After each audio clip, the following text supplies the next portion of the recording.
Hello everyone and welcome back to our new video.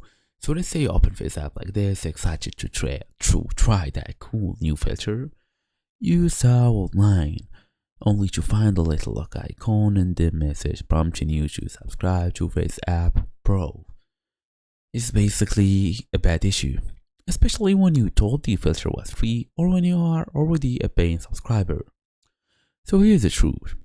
Many of FaceApp's most popular features, including gender swap, age filters, and certain beauty enhancements, are locked behind the Pro subscription.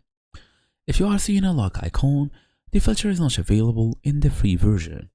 However, if you are already a Pro subscriber and features are still locked, there is a likely sync issue between the app and your App Store account.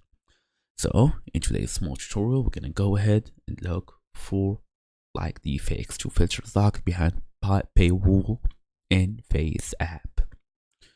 So first you have to understand that not all features are free. According to user reports, app store descriptions, and all of this, features like gender swap, age filters, all young, makeup enhancement, and many impression filters are exclusive to the FaceApp Pro subscribers. So the free version typically offers basic features like a few style options and simple retouching tools.